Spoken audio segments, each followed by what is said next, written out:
Thank you everyone for being here today. We've got a really great topic that we're going to talk about today. We're going to be talking about risk management.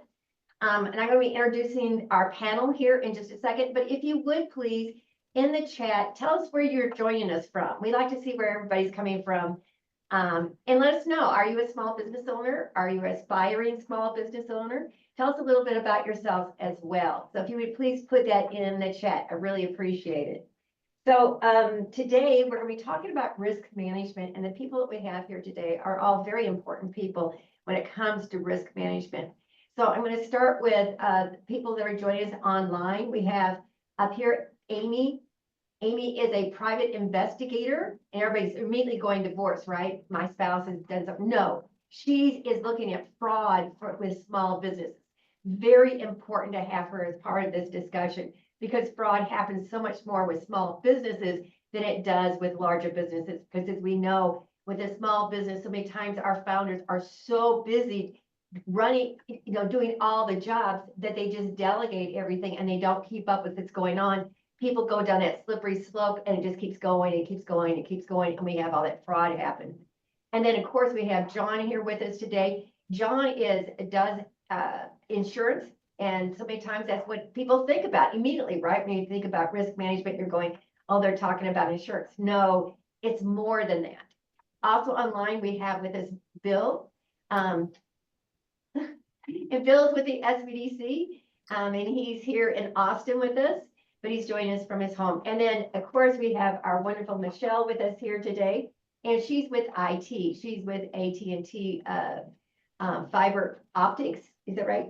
Fiber technology. Yes, so she does a lot with IT. So we have all the major areas here. I'm Jana, and I do certified business valuations, and I'm going to be moderating today. So what I'm going to do is I'm going to start with a question that I give a lot of my questions to our panelists, but today I'm going to start with a question I have not prepared anybody for.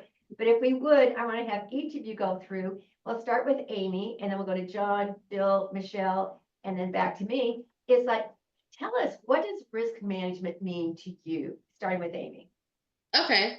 Well, I am the fraud queen, the fraud person. So I always look at risk management in terms of fraud. And it's kind of like, think about your home and how you have access to your home and who you allow in your home.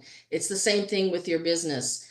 Is your door unlocked literally or figuratively? You assess, can people get into your internet network? Is it easy to just walk in the door and walk out with something? So just assessing your strengths and weaknesses when it comes to fraud and financial information. That's what risk management is to me. Managing those, finding them, assessing them, and preparing and handling them. John. I love that, Amy. John Billinger Life Insurance Solutions. Thanks for having me. First of all, Jan, I really appreciate being here. I've been doing insurance work for over 30 years, and I've worked with small, mid-size, and large companies. And to me, how I have really identified and helped my clients is really identifying and how to mitigate those risks that affect, in my line of business, death, disability, divorce, and succession planning. And so there's so many things that sort of are involved in that process. Do you have key people? Is it a one-man operation? Do you have debt obligations? How did you fund the business?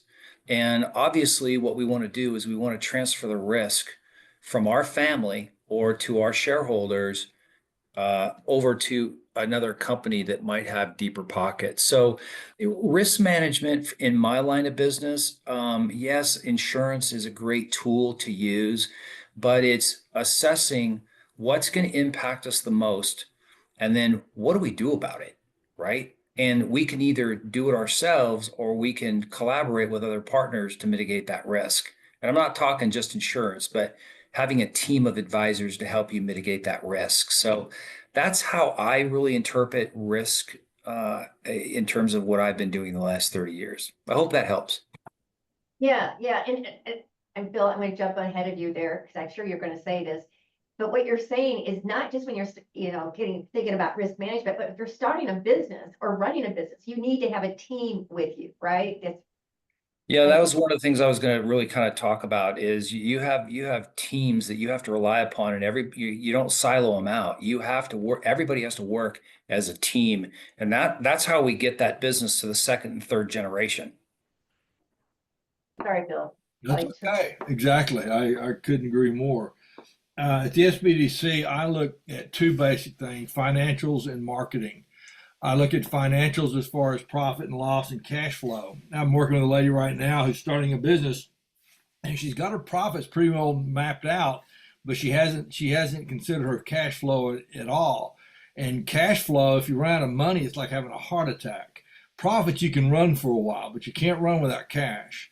And so that's one area I look at. The other one is marketing. Where's your market going? Is your market expanding? If you think about blockbuster video, how many blockbuster videos did you see? That market went away. So how's your market changing over time? COVID was a real eye opener on supply chain and marketing. And so those are the areas that I kind of look at.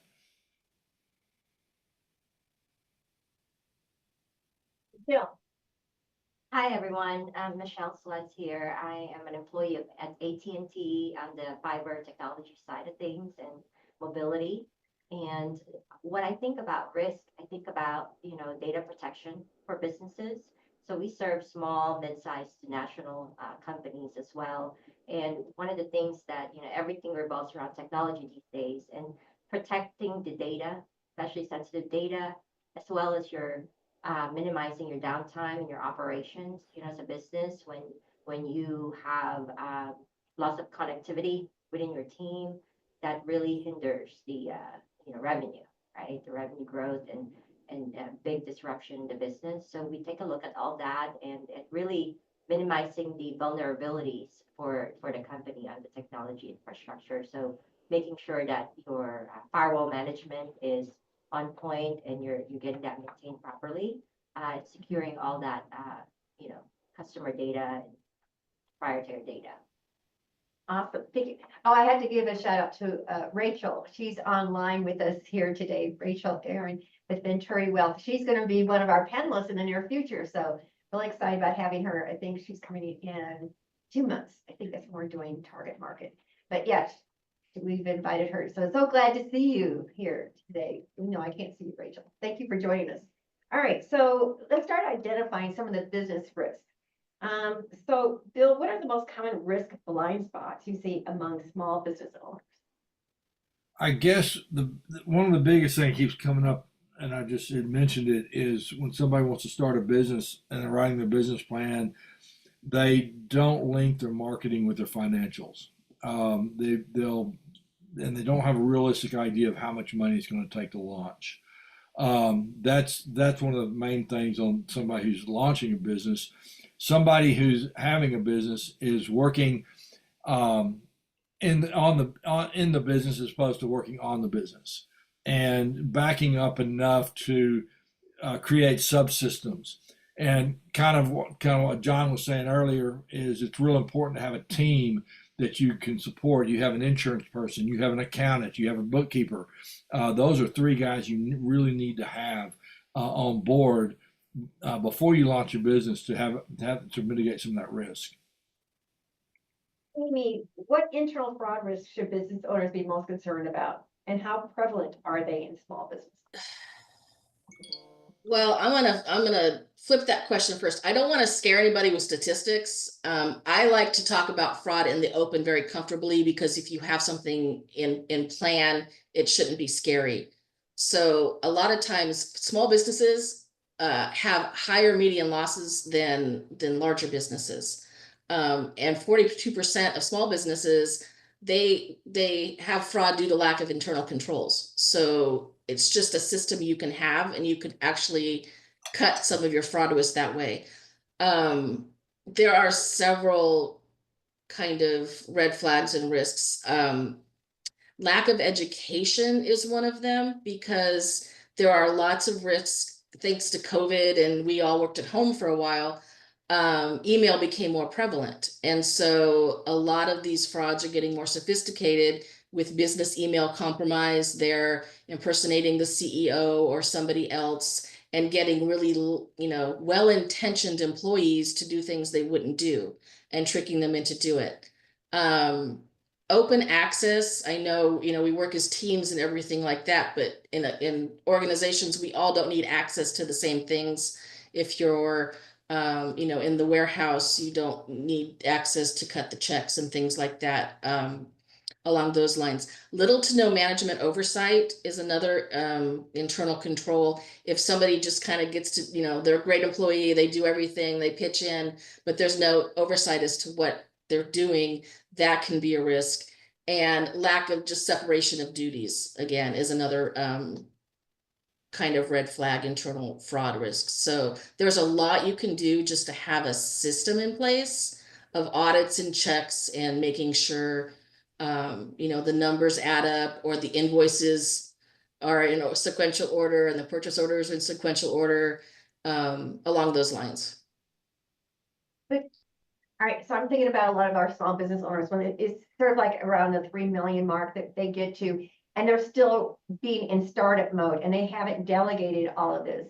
Do you see more of the fraud happening at that point because they haven't done these systems in place? I mean, right? Yes and no.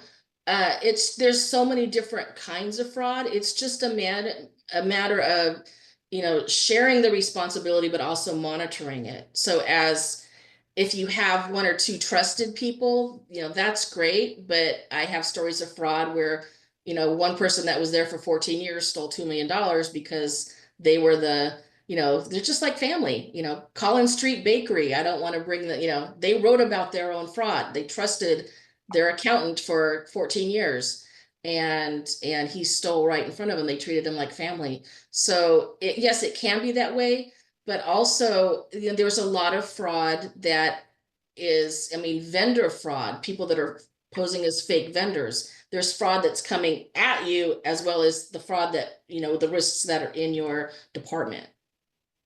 Michelle, you're dealing a lot with IT security type of things. And where do you see a lot of the fraud? I mean, I think that's one that we hear about as most probably. Yeah, there's so many different variations these days, how they attack and all the fraud that's going on. Basically, there's also a lot of like much more advanced technologies these days that they use, like like posing as this, having the same voice over the phone, clearing a check, or posing as a vendor. So a lot of that stuff could be mitigated through having systems in place, like Amy said. You got to have professionals to really help, do the infrastructure of the whole system and make sure that you're having so many different filters to block all that fraud from happening. Because solving this and minimizing your risk is all about prevention, right? Especially in these days with the technology and everything. So we have robust monitoring on our end to make sure every 2 minutes there's like a touch point. If there's any irregularities that happen, you want to nip it in the bud right away, and you really want to have a really robust firewall management, because that's something that's continuous. It's not like 2 or 3 times a year that you do it. You got to constantly, make sure you're on top of things for that. And having, the right technology infrastructure, I think is important these days. Like for example, everybody relies on the internet nowadays, right? And for a lot of the small business owners, they think that, oh, internet is just internet, you know what I mean? But there's different types of technology infrastructure for that, like coax, which runs on copper. They pose a lot of vulnerability, and that's just been the long time, you know what I mean, like the old structure that's been built. But now we have fiber, which is much more secure. The signal interference is much less and minimized. So, there's many ways now that you can help prevent and minimize those risks from getting to you. Great point. I'm glad you brought up about what we need to do to protect it, because we now talked a little bit about what the risks are, but how do we start protecting it? So how do we start doing those things? I mean, you kind of brought it up a little bit in your answer about having the sequential numbers and things of that sort. But what is the easiest way that we could help prevent fraud or prevent the risk? Easiest ways, develop a system that works with whatever your business system is. Education is really important, and regular education. I'm telling you, the fraud is getting way more sophisticated. It used to be, easy Nigerian scam emails that you could spot in a minute. But now fraudsters they're really investing time and money to get to know people and to get trust. And so I really think educating your employees, having regular training, keeping it positive, and comfortable, and rewarding people that, you know, bring to your attention suspicious things. So having a training in place, having systems in place that are automatic. Like I said, the monitoring the purchase orders and the invoices and the check numbers, and looking, do you have ghost employees? Do you have ghost vendors? Just regular planning and preparation, and those automation, those audits come automatically, will really reduce a lot of that risk. John, what about you? Uh, Easiest well, way- pardon me, Jenna? What's the easiest way, or what do you see is it would be a really good way for people protecting themselves from some of these risks? Yeah, from my side, it's being proactive with actually having the right insurance coverages in place. To Bill's point earlier, with businesses that are starting up, cash is king. It's all about cash flow, right? And so the last thing you want to do is get so overwhelmed or overburdened and have all types of insurance coverages when maybe all you need are two or three types, right? So identify exactly what are those, your general liability.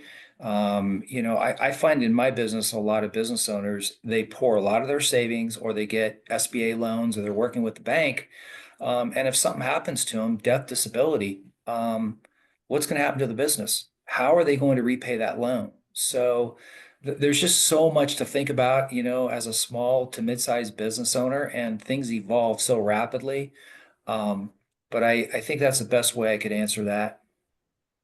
Bill, what would you suggest for business, small business? I agree with what Amy and John both and Michelle, all three of those guys said.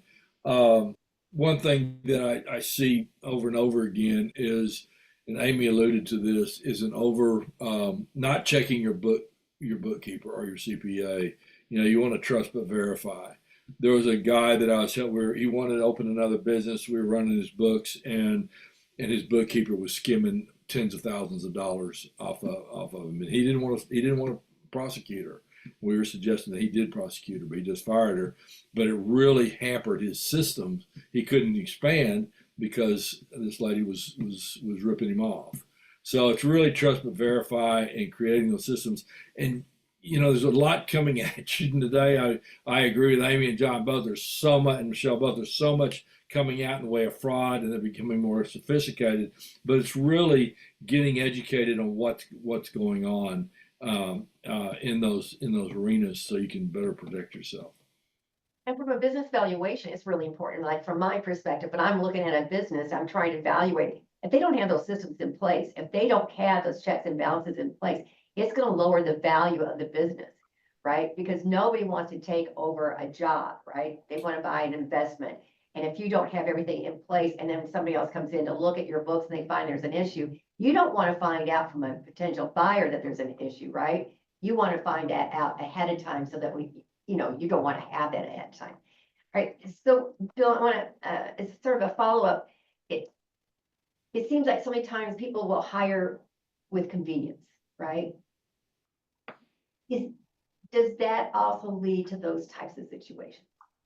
Yes. If you want to scale your business, you don't want to hire your brother and your mother and your best friend. We see a lot of that where somebody will bring the brother in or the mother in or somebody, and they may not have the skill sets needed for that job. So it's real important to hire right. The cost of hiring and the risk of hiring wrong. It's easy to hire wrong, but it's hard to fire wrong. So you really want to do your due diligence on the forefront to hire good people, to hire somebody who shares your values, hire somebody who's educational, hire somebody who has integrity. You can teach any skill set, but as far as having the values and the coachability and educatability, that's not a real word. Anyway, that's real important. It is now. It'll now be in the dictionary. Michelle, you used to work in the HR, so I'm sure you can address that as well, right? Yeah, so really doing a assessment of where all the vulnerabilities are is really important. To me, it's very similar, risk mitigation all throughout any size business is all about finding your vulnerable spots and then money-wise, do business valuation. What is that risk posed as far as, financial, right? Like in our end, like now I'm in technology, like if your internet goes down, are you going to lose a couple of $1,000s or are you going to lose more than that or less? What does that mean to you as far as a business, and really understanding and going to the right professionals to do the right roles just makes the whole company run more efficiently and prevent future problems. Well, since you brought up technologies, how has cybersecurity landscape changed for small businesses in recent years then, from your standpoint? So they just are more susceptible to a lot of like serious risks, right? Now we have ransomware. We have people that can, totally, get their business ruined just from an attack. And we had some business that happened here a few months ago where just one day all the computers were all blanked and all their data is gone and they were ransomized, and what do you do when that happens, right? Like that's serious. It's not just like a virus that we used to worry about a long time ago, or yeah, you're gonna have hiccups here and there. You can recover from that. Nowadays, so it's just a lot more serious. John, what about from your standpoint, from the insurance standpoint, about ransomware and things of that sort, like when someone steals their data? What do you? Yeah, actually, Amy and I were in a couple of discussions earlier this year with a couple situations where an escrow company got hacked and a law firm got hacked, and they basically were phishing emails. And so, it's having the systems in place, working with your insurance agent, your IT people, and going through a checklist of what do you have, what don't you have, and how can we further insulate you, and then again getting to then how do we then transfer that risk if something were to happen. So anyone that's housing any kind of personal information, they need to be extremely aware of where their vulnerabilities are. So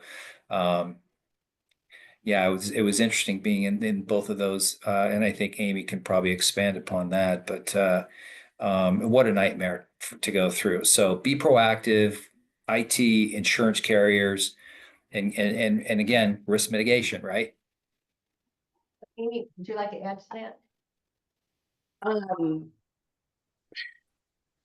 Yeah, I feel, well, for cybersecurity, I unfortunately I see a lot of this and a lot of loss. And again, it's planning. I sound like a broken record, but plan what would happen if a ransomware attack happened. Do you lose all your data? Is it backed up somewhere? I always plan for disaster because I live in Houston. So what happens during a hurricane? Where's your, are you getting flooded? Is everything getting destroyed? So it's planning for something like that. And again, training and education, but having a plan in place for the worst. So you mentioned backing up your data. So in the cases that you guys were talking about, is there backups? I mean, do they go after the backups as well? Or I mean, how do you back up that data so that someone steals everything off your computers? You have a backup somewhere. How do you protect the backup? So there are systems in place that you can put, like AT&T, they have things that they put in place, like filter after filter, so that it's like having it's like the water system, right? Like if you do a big, massive overhaul of that filtration on the very root, right, before it gets to the offices, then that's really optimal, right? So you got to have different layers of security in place to make sure that you're not at a total vulnerability on one attack, but also getting all the systems update all the time because things evolve over time in technology. And there's this thing too, like I know John was talking about, there's certain businesses that are more, they have a higher classified information they got to protect, right? Like healthcare people, like you got to abide by certain things and really got to protect more data than others, right? And other types of businesses, they may want to consider more of like a higher level of security, such as a dedicated internet, where it's not shared, right? Because everybody else get the shared broadband internet. But if you have more sensitive data that you got to protect, you might want to have your own system in place to really safeguard that high sensitive data. So it's all about, so that's why, when Bill said rely on professionals who really know and are expert in their field, because you will uncover a lot of things that, as a regular business owner, because you're so focused and you're great at your expertise, but this is out of your expertise when it comes to some of these vulnerabilities, and you cannot afford to be a victim, So while we do not want to live in fear, right? But reality is the world we're living in is just very, very prone to a lot of these serious risks now. And they are just important. Just as you would have a disaster recovery plan, like for safety, like let's say a tornado happens or something, you would know, because you would not have a lot of time to respond to those things when they happen. And they are reality these days, happen to just about anybody. So it's great to have things in place so that you are protected when that happens to you, and exactly how to go about things and recover faster and hopefully recover. So Jenna? Oh, go ahead. Jen? Yeah, just a real quick input here is, all of us here on the panel, we're all small business. I own my own company, right?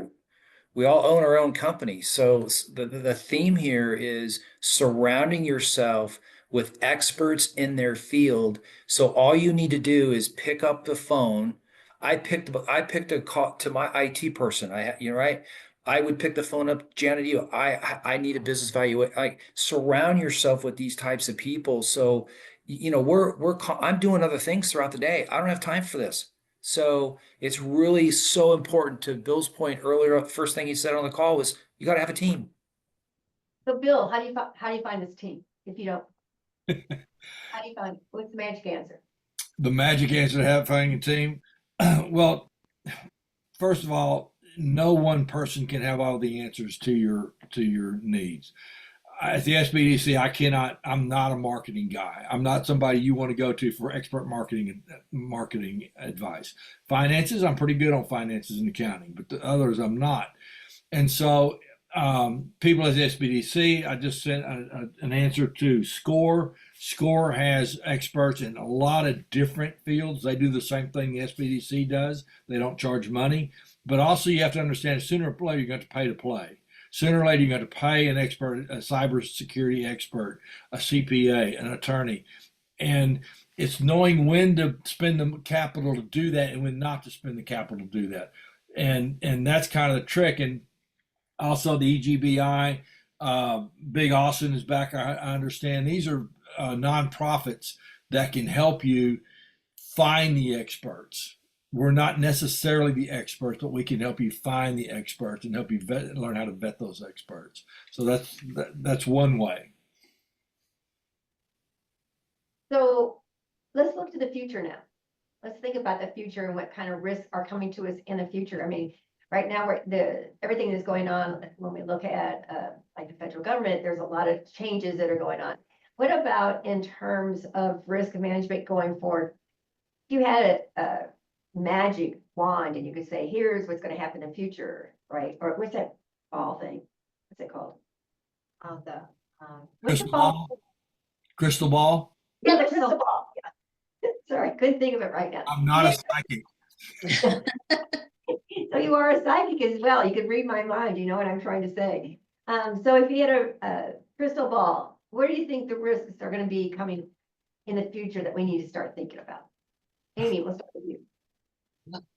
Again, I'm trying to keep it positive, you guys, positive. But it's going to get more complex. AI is, I mean, it helps me with my productivity. I love AI. It's here to stay. But, you know, the red flags and things we used to see in fraud, like, you know, improper English or grammar's wrong, AI is going to help scammers fix that.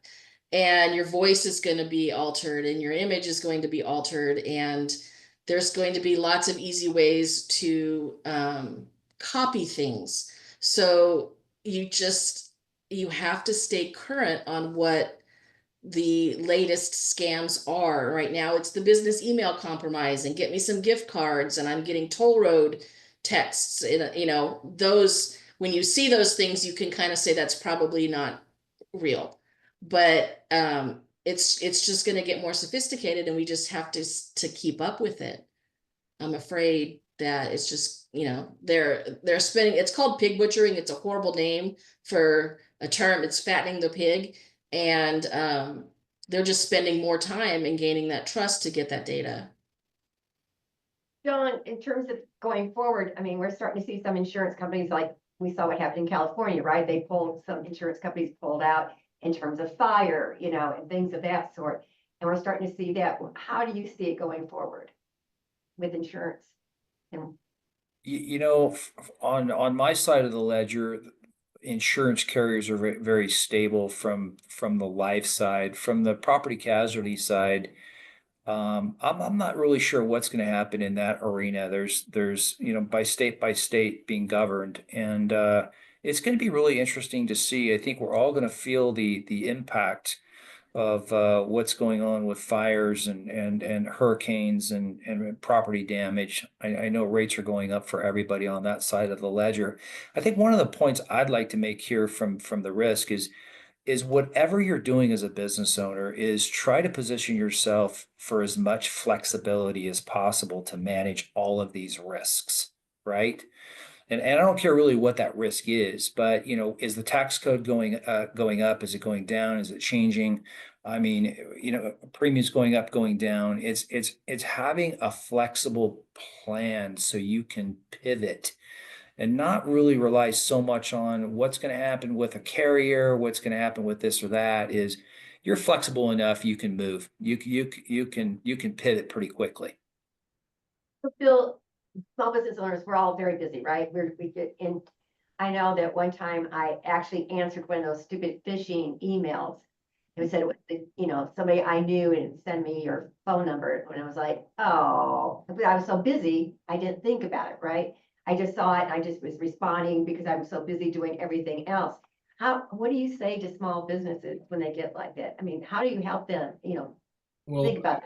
it's a problem that all of us have, whether you're in small business or not. I mean, I'm getting to the point that I don't answer an email unless I know who it's from.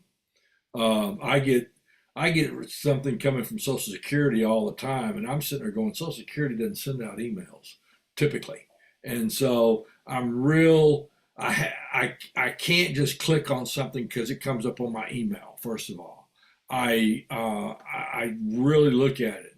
Kind of back to your earlier question of what are we looking going forward. We're funded by the federal government and state government, and there are rumors coming at us left and right. So if I'm not sick with COVID, which is why I'm at home instead of with you, if I'm not sick with COVID, Sunday I'm going to a conference for the SBA, Small Business Administration, to find out what's coming down out of Washington instead of all the rumors that we're hearing that is causing a lot of concern. So it's getting as much information as you can about what's going on, not only at the local level, but the state level and the federal level and internationally, what's going on internationally. Um, and it's trying to keep abreast of that and finding good sources of information for that and knowing where those sources of information are. What about technology going forward, Michelle? What do you see in the future for technology? I think that, technology is always fastly evolving. However, I think the points of vulnerability in technology in the future would be in the machine learning, the machine, and really just the new creative ways that these fraudsters come up with. You always got to be in tune with everything over time because there's just new thing happening, new tactics. So I think the best recommendation there is, start talking to several experts, right? Find out, what will be a good fit for your business and have technology infrastructure in place that makes sense for your business to help protect you. Because we cannot really determine what's going to be the next type of attack and how it's going to evolve in the future. But having the systems in place, because you got to be always 2 steps ahead. That's how you prevent things from happening. Always got to think proactively. And whoever you choose to help you manage those risks for you, make sure that it's a proactive team. Also, as a business, we're trying to also minimize costs, right, as much as possible, because everything adds up. But there are companies, like my company, we have a flat monthly charge. So you don't have to worry about ticketing costs every time something comes up, or you got to look into it for, like for firewall management, for example. So it's a peace of mind that, you got to have a dedicated team to really help you as a go-to and that they're proactive because those are things that are very time sensitive to manage. So, but as far as that goes, yeah, just having the right technology infrastructure to begin with is going to be really helpful. Well, I want to bring up a topic that I didn't put on here on our list of questions, but it's something that just came to my mind is one thing that we need to talk about with small businesses, tariffs. Tariffs, what are we going to do about that? What can we suggest to small business in terms of risk management when it comes to tariffs? What are some of the suggestions you're giving to some of your clients? Amy, does that come up with you at all? Sure it has. It doesn't come up with me, but I could see that being something that's manipulated. So for vendor fraud and things along those lines. So I would counsel you to have something in place for unfamiliar vendors or a vendor that suddenly is talking about money or wants to, new bank account. This is our new bank account information. So have a process in line for that. You don't just give them your details. You pause the email and go talk to somebody in the actual business to confirm that that was the case. So I could see manipulations that way with money and urgency, red flags along those lines. John, what are you saying to some of your clients? Well, kind of putting a little bit of the previous wealth management hat on, there's a lot of uncertainty right now, of course, right? People are, looking at their accounts and so on and so forth. But we know those will go back up. I haven't really had too much in the way of people being too concerned about it. As people approach retirement or in retirement, they obviously, it's their capital at work. It's not them at work. So there is a concern. But if you're repositioning into more secure assets, these tariffs really are not really going to affect you too much. And so it hasn't been much of a topic, quite frankly, believe it or not. How about with you, Bill? What about your clients? Well, it's still early. Tariffs are just now coming into effect. I was dealing with a gentleman yesterday or day before manufacturing that his supply chain is out of China, Mexico, and Canada. And he's really concerned about it.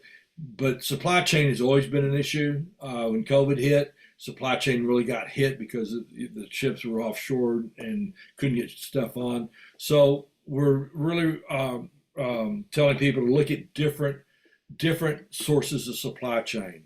Look at where else can you get this done. I had a lady that was working that her supplier for bags went from 2 weeks to 5 weeks. Well, that put her out of business. She couldn't she couldn't keep her product on the shelf at HEB or Whole Foods with a 5 week shipping instead of 2 weeks on her bags. So supply chain has always been an issue, but it's going to become more an issue in the future. And it's important to get more than one source of supply chain. Look at different sources of your supply chain. How can you diversify that?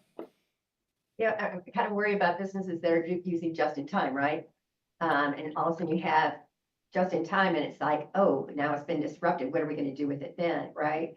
So Exactly. Michelle, what about like from a technology standpoint? I mean, what does that look like for your business? So tariffs hasn't been that big of a topic on, I mean, my clients just yet, but one way that we help, with that is we try to call on, companies that either have like the old infrastructure that's costing them more, and we try to put them on an upgraded version that's actually going to cost them less, because everything adds up. And so however else we can help make it more cost effective for them on different sides of technology, that's our angle on how we help with that.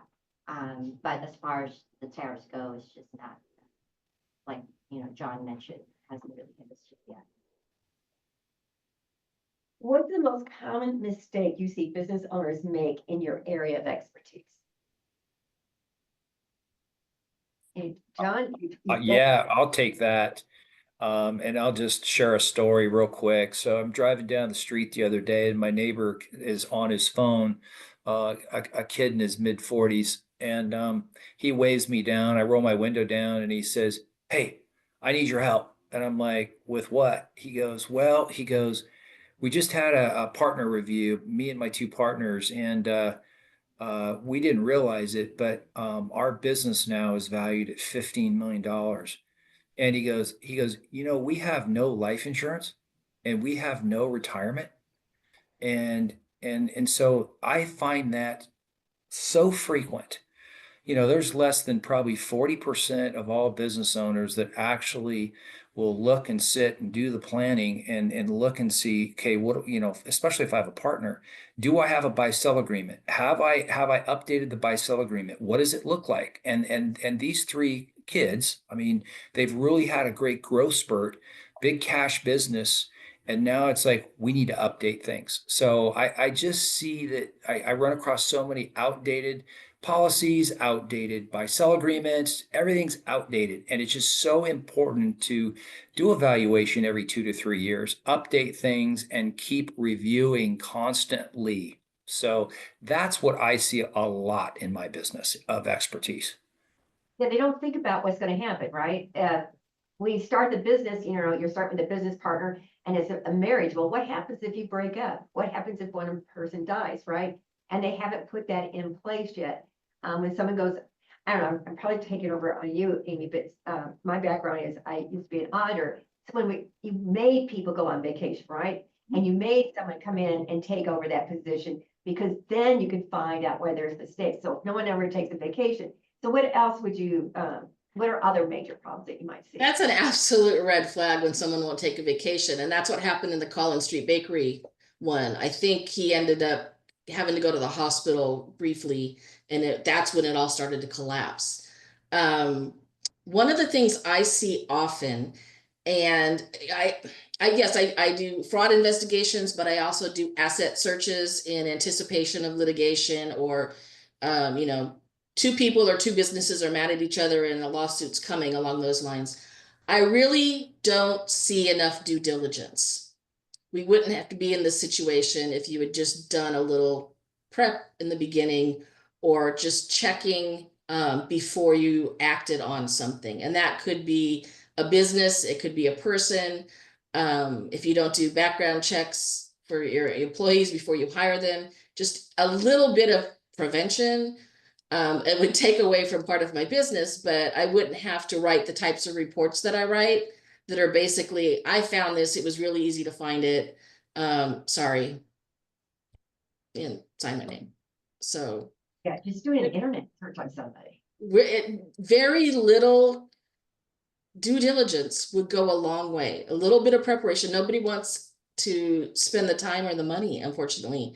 And I don't hear from them until the deal goes sour, essentially. And I would love to help them on the early end, the due diligence end. I would make less money, but I would write more positive reports that say, this is probably not where you want to go with this, but we saved you before you did it. Also thinking about that, just doing a simple internet search, you got to do it on yourself, right? see what's going on out there. Do it on yourself as well and as your business, you know, looking to see what people are saying about you. So Bill, what do you see in terms of the common mistakes that business? I like to kind of, to John's point, picture a situation where you have a partner and that or two partners or three partners, and one of those partners die. Do you want to be in business with his or her spouse who know nothing about the business? Make it worse. Let's say that partner has 51% of the business and that person dies and the spouse takes over the business. It's real important to have a succession plan on day one. To go, that business, you're either going to sell that business, close that business down, or that business is going to bury you sooner or later. So it's real important to have that succession plan up front and figure out if somebody passes, how are you going to cover that? And I've seen that happen where a partner had to buy the other partner or spouse out because there was no succession plan. And the other thing on startups, of course, is back to cash flow, estimating how much cash they need to get for runway to get traction. Well, and like for my standpoint, on a business valuation standpoint, is that when you have partners, you need to have a succession plan and define what that buyout is going to be in terms of the business, not just some random number. So many times I see that when they start a business and they bring in a partner, we're going to say, oh, we're just going to say that shares are worth $500 each. And it has nothing to do with the business itself. That will not fly when you go into litigation. That gets thrown out. You've got to make sure that you tie that buyout to the value of the business. What's going on with that business in terms of the equity, and thinking about that. And also thinking about like what the working capital it has to be for the business. Don't just split everything. I just saw this recently, is that a partnership fell apart and the one partner's trying to buy out the other partner, and the one partner goes, I need to have, you know, like X percentage of the cash. It's like, no, you don't get X percentage of the cash because we need working capital to keep this business going, right?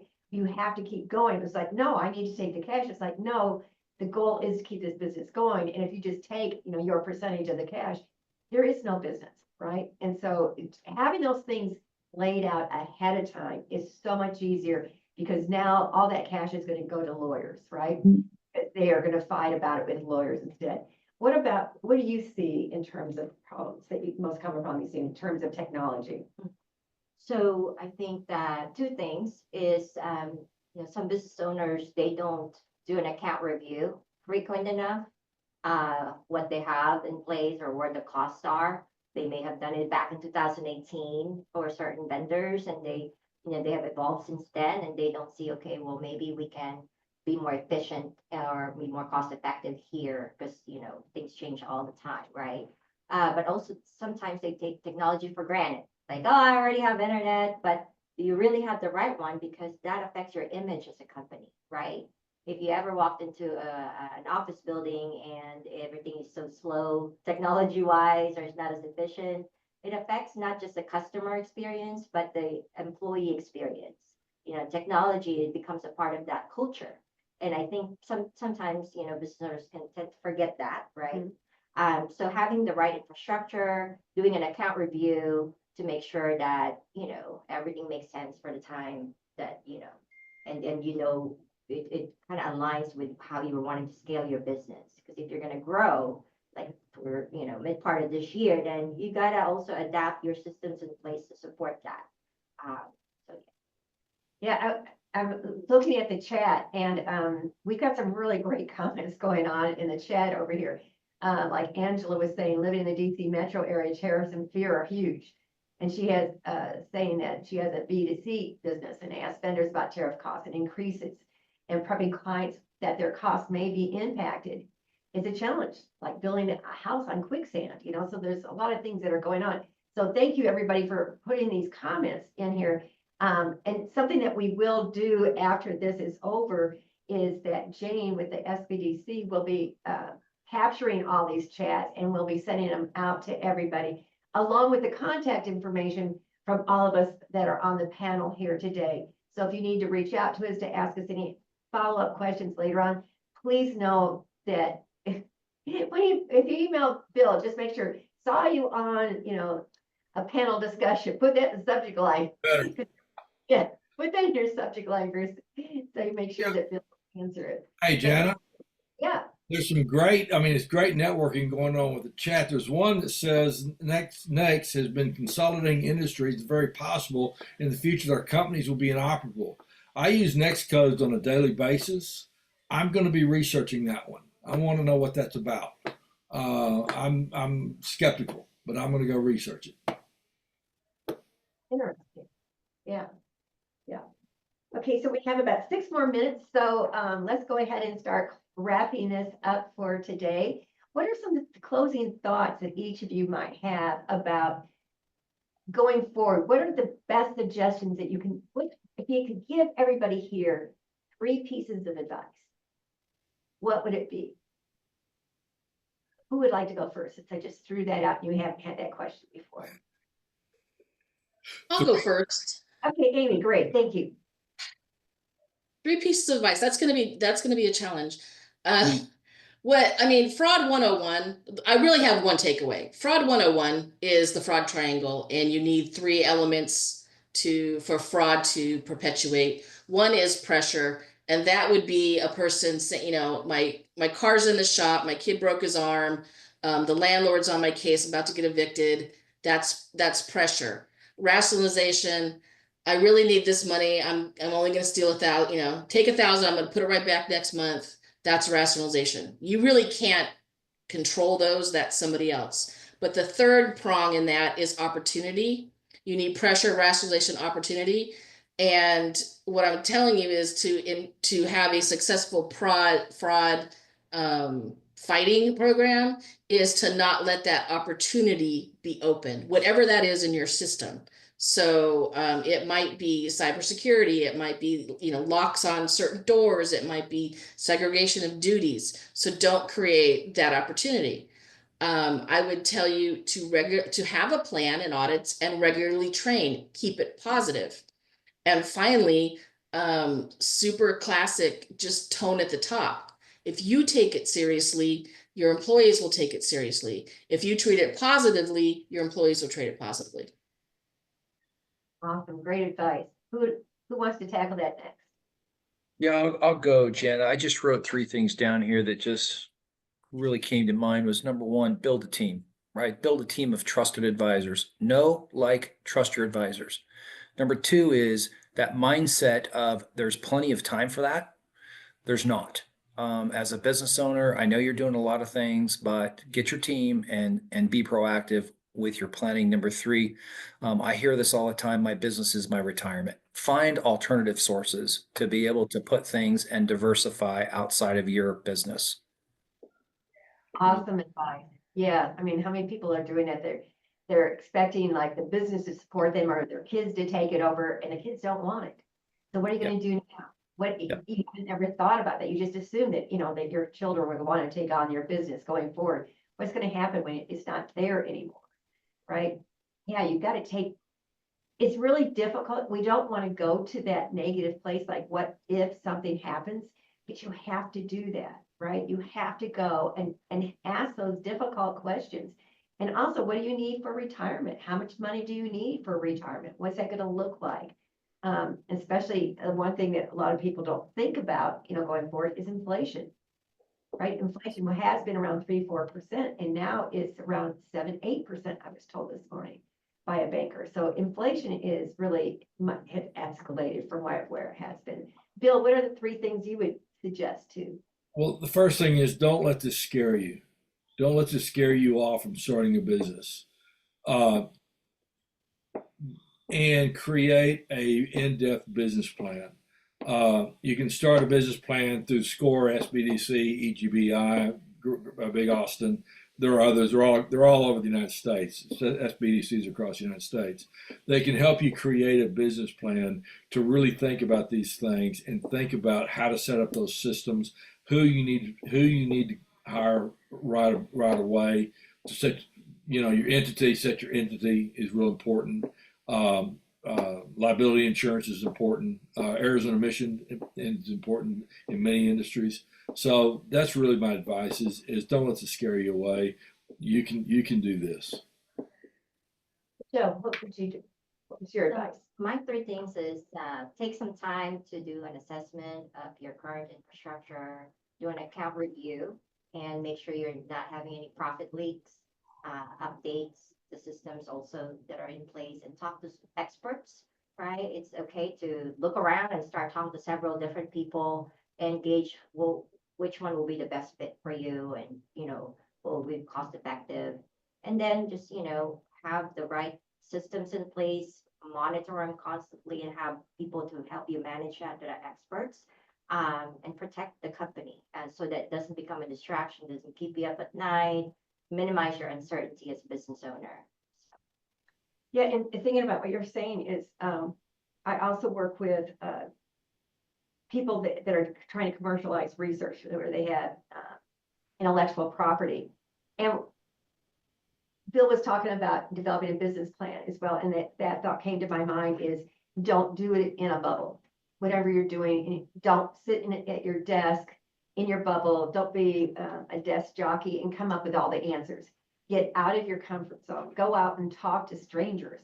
It's going to be strangers that are going to be buying from your business. It's not going to be your family and friends. It's going to have to be strangers that are going to sustain your business. Go out and talk to them. Find out from them what is going on. What are their greatest problems? Are you meeting those problems? How are they actually solving those problems? But get out there and talk to other people. Don't sit at your desk and come up with that business plan. Don't sit at your desk by yourself or looking at the internet and using that to develop something. Get out of your comfort zone and go out and talk to people, because that's where it's going to make the difference. And get out and don't judge. How is the best way of saying this? So many times we become defensive when we hear something and we don't like it.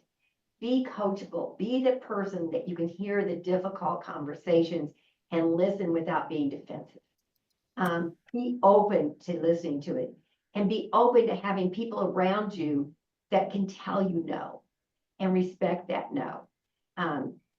I think that is what's so important when people get in that mindset and it's just their way or the highway, right? And they're not willing to listen. And that's where we start seeing these other problems come up, because they're not listening to other people. And I think a lot of that has been said here today. And that's listening to other people and listening to getting experts and being able to hear what they are saying. I think it's really important. Well, with that, we went over. I am so sorry, but thank you. Thank you everyone for being here today. Thank you so much for joining us. Come back the second Friday of the next month. We're in April, so in May, we're going to be talking about some of the things we were talking about here today. We're going to be talking about processes and standard operating procedures. So I hope you'll come back again next month, second Friday of the month at 9:30 Central Time. Come and join us again when we're going to having some experts here that will be talking about how to set up some of those standardization and processes. And we have a really great group that will be with us next month. So thank you everyone for being here. We really appreciate it.